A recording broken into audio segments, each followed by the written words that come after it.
Hi, I'm Lisa Ludwig from the Art Neighborhood. I'm here at my studio in Brooklyn, New York.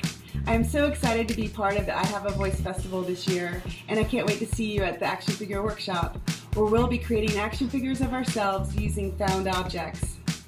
Since humankind first walked the earth, we have been creating art from objects we find. You can see it throughout history and cultures around the globe.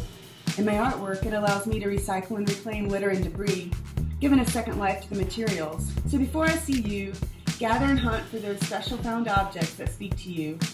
Also make sure you have crafting tools to put your action figures together, like glue, tape, and scissors, wire or rubber bands, and get some markers or paint, and get ready to have some fun.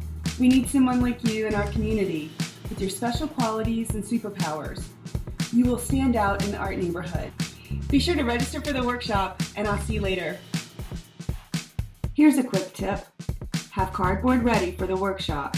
A strip of cardboard you can bend or adjust to stand is a great base to attach and build your found objects on to create a one-of-a-kind action figure.